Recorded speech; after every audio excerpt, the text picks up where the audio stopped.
আসসালামু আলাইকুম। আশা করি যে যেখানে আছেন সবাই ভালো আছেন, সুস্থ আছেন। আলহামদুলিল্লাহ, আল্লাহ পাকের রহমতে আমরা সকলে ভালো আছি, সুস্থ আছি। তো আজকের ভিডিওটা আমি শুরু করলাম হচ্ছে দুপুর থেকে, আর মেহেদি বাটা থেকে হচ্ছে শুরু করলাম। আর আমাদের বাড়িতে কি কোনো বিয়ের অনুষ্ঠান বলেন তো? আমি যে এখানে একেবারে মেহেদি বাড়তে বসছি, আর মেহেদিগুলা কিন্তু আমি বাড়তাছি কারণ আমি একটু হাতে দিব। আর মেহেদিগুলা কিন্তু খুব লাল টকটকে ছিল। আর এই মেহেদিগুলো হচ্ছে গতকালকে আর কি আমার ছোটো ফুপুর গাছের থেকে আনা হয়েছে। তো আমার ছোটো ফুপু বারান্দায় একটা গাছ লাগাইছে, মেহেন্দি গাছ, আর ওইটার ভিতরে মাশাল্লাহ প্রচুর মেহেন্দি হয়। তো ওইখান থেকে আমাকে কিন্তু অনেকগুলো মেহেন্দি দিছে। আমি হচ্ছে হাতে দেওয়ার জন্য অল্প করে একটু বাড়ছি, আর হচ্ছে সবগুলো মেহেন্দি হচ্ছে ব্লেন্ডার করব মাথায় দেওয়ার জন্য। আর এখান দিয়ে কিন্তু দুপুর হয়ে গেছে। তো এই জায়গায় হচ্ছে মাছটা কোটা শেষ। এখন আমি মাছটা ধুইয়া লবণ দিব, মশলা দিব, দিয়ে হচ্ছে কতক্ষণ রাখবো, তারপরে হচ্ছে মাছটা ভাজবো। আর আমি রান্না করব আজকে হচ্ছে রুই মাছ দিয়ে, পটল দিয়ে, আলু দিয়ে রান্না করব, একটা ডিম ভুনা করব, আর ডাল ভাত তো চুলায় বসাই দিছি। তো যাই হোক, আমার ভিডিওটা না টেনে সম্পূর্ণ ভিডিওটা দেখতে থাকুন, পাশেই থাকুন। ভালো লাগলে অবশ্যই চ্যানেলটা সাবস্ক্রাইব করবেন, লাইক কমেন্ট শেয়ার করবেন। আর পাটাটা আমি আয়না রাখছি, তো দেখলেন এটা হচ্ছে সাবান দিয়ে ধুইতে হবে, তা না হলে হচ্ছে ভর্তা টর্তা বাটলে অন্যরকম লাল হয়ে যাবে, আর হচ্ছে তিতা লাগতে পারে। তো এদিক দিয়ে কিন্তু আমি তরকারি বসানোর জন্য এখানে পেঁয়াজ আর তেল দিয়ে দিছি। আর আরেক চুলাতে কিন্তু মাছটা ভাজার জন্য বসাইছি, কারণ একটা ডিম দেখছেন, ওই ডিমটা কিন্তু ভুনা হয়ে গেছে, পটলও ভাজা হয়ে গেছে। কারণ আমার স্বামীর সাথে যে ভাইটা কাজ করে, ওই ভাই হচ্ছে কোনো মাছ খায় না, আর কোনো শুটকিও পছন্দ করে না। তো ওই ভাইটা হচ্ছে আমি এর আগের দিনও আলু ভর্তা করে দিছি, আর হচ্ছে ডিম ভাজা দিছি। আর আজকে হচ্ছে ডিম একটা ভুনা করে দিলাম, কারণ প্রতিদিন ভাজা কেমন লাগে না। উনি বলছে যে ভাবি আমার ভাইজা দিলে হবে, তো ভাবলাম যে ভুনা করে দিয়ে পেঁয়াজ দিয়ে একটু ভালো লাগবে। তো এই জন্য ওনার জন্য একটা ডিম ভাজলা, একটা ডিম আর কি ভুনা করলাম, আর হচ্ছে একটা আলু ভাজছি, আর হচ্ছে 2টা পটল ভাজছি, আর ডাল তো আছেই। আর এদিক দিয়ে কিন্তু আমার তরকারি রান্না করার জন্য মশলাটাকে পারফেক্টভাবে কষানো হয়েছে। আর এখন হচ্ছে আলুটা একটু কষাবো, কষানোর পরে হচ্ছে পটল দিব। তো এই তো পটল আর আলু একসাথে, আলুটা আর কি একটু সিদ্ধ হওয়ার পরে পটলটা দিছি। এখন এই পটলটা আর একটু কষাবো, কষানোর পরে হচ্ছে পানি দিব। তো এই তো তরকারিটা প্রায় কষানো কিন্তু হয়ে আসছে।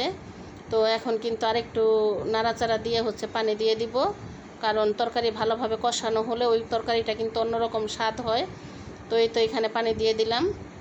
আর তরকারির কালারটা কেমন হয়েছে বলবেন, আপনারা কমেন্টে জানাবেন। তো এদিক দিয়ে কিন্তু সব রান্না বান্নায় শেষ। এখন এই তরকারিটা হইলেই কিন্তু আমার রান্না কমপ্লিট। আর যতক্ষণ রাত যখন পোহায় না, তখন কিন্তু যতক্ষণ রান্না বান্না না হয় দুপুরের, ততক্ষণ মনে হয় কি যে ঘরে অনেক কাজকর্ম পড়ে আছে। কিন্তু আসলে কিন্তু এই রান্নাটা হয়ে গেলে মনে হয় যে ঘরের কাজকর্ম শেষ, কিন্তু রান্না করার পরও কিন্তু অনেক টুকিটাকি কাজ থাকে।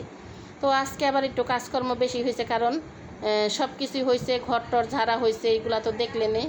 আর এই যে র্যাকট্যাকও ধোয়া হয়েছে, তো ফ্রিজটা বাকি ছিল।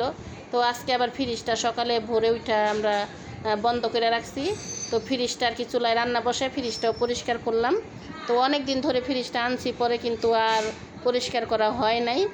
আর এই তো ফ্রিজটা পরিষ্কার করে কিন্তু সব কিছু যা যা আছে এগুলো ফ্রিজের ভিতরে আর কি রাখছি, রাইখা ফ্রিজটা আর কি এখন চালু করব। এই তো যা যা ছিল আর কি সব কিছুই রাইখা দিছি।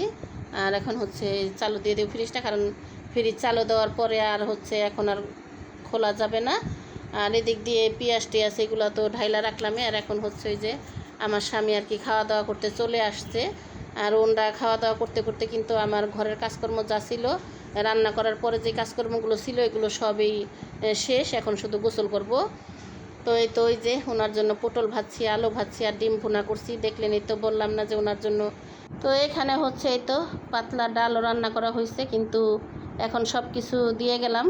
এই জায়গায় আমার স্বামী আর ওই ভাই খাওয়া দাওয়া করতে আসছে, তো খাওয়া দাওয়া করুক, আর আমার কাজগুলো আমি করি, কারণ আজকে এমনিতেই অনেক দেরি হয়ে গেছে। আর ঘরে বাড়তি কাজ করলে কিন্তু সব কিছুই দেরি হয়ে যায়।